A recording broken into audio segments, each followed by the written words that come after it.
এবার মহাকাশে শোনা গেল ফেরেশতাগণের জিকিরের শব্দ। সম্প্রতি নাসা নিজের অজান্তেই আবিষ্কার করে ফেলল আসমানে থাকা ফেরেশতাগণের জিকিরের ধ্বনি, যেই জিকিরের কথা মহানবী সাল্লাল্লাহু আলাইহি ওয়াসাল্লাম 1400 বছর আগেই তার উম্মতদেরকে জানিয়ে গেছেন। সেই জিকিরের ধ্বনি যেন এবার প্রকাশ পেল সুদূর মহাকাশে, যা দেখে বিধর্মী বৈজ্ঞানিক এবং গবেষকরাও রীতিমতো চিন্তিত। সেই শব্দের উৎপত্তি স্থল এখন পর্যন্ত তারা নিশ্চিত হয়ে বলতে পারছে না, তবে এই শব্দগুলোই মিলে যাচ্ছে 1400 বছর আগে বলে যাওয়া প্রিয় নবী সাল্লাল্লাহু আলাইহি ওয়াসাল্লামের বাণীর সাথে।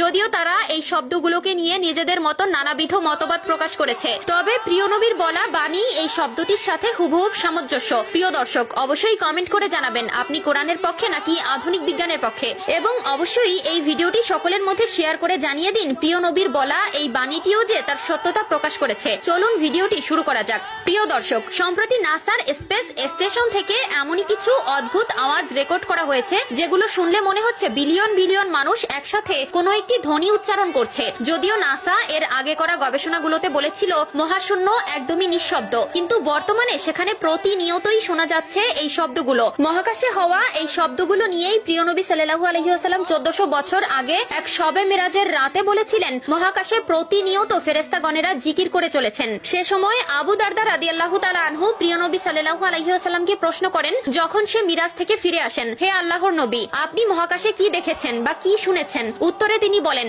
আমি যা দেখেছি তা তোমরা দেখো না, আমি যা শুনেছি তা তোমরা শোনো না। আসমান কেঁপে ওঠে, আর তা কেঁপে ওঠারই যোগ্য। আসমানে 4 আঙ্গুল পরিমাণ জায়গাও নেই যেখানে কোনো ফেরেশতা আল্লাহর জন্য সিজদা বা রুকু অবস্থায় নেই। আল্লাহর শপথ, যদি তোমরা জানো আমি যা জানি, তবে তোমরা অল্পই হাসবে এবং অধিক কাঁদবে। তোমরা বিছানায় স্ত্রীর সাথে উপভোগ করতে সক্ষম হবে না এবং আল্লাহর কাছে দোয়া করতে ময়দানে বের হয়ে যেতে। সুনানে তিরমিজি হাদিস নম্বর 2312, মুসনাদে আহমদ হাদিস নম্বর 2665। রাসূলুল্লাহ সাল্লাল্লাহু আলাইহি ওয়াসাল্লাম এই হাদিসটিতে প্রচন্ড ঝাঁকুনির মতো শব্দ হচ্ছে বলেন। আগে ধারণা করা হতো মহাকাশ যেহেতু একটি বায়ুশূন্য স্থান, সেখানে শব্দ হওয়া কখনোই সম্ভব নয়, কিন্তু মহাকাশ গবেষণা কেন্দ্র নাসার একটি গবেষণায় বর্তমান সময়ে এটি প্রমাণিত হলো যে মহাকাশে শব্দ হচ্ছে। সংস্থাটি hour universe is not silent অথবা লিসেন টু দ্য ইউনিভার্স এর প্রতিবেদনে দেখা হয়েছে কিভাবে মহাকাশে শব্দ হয়। তো চলুন এবার শুনে নেই সেই শব্দের একাংশ।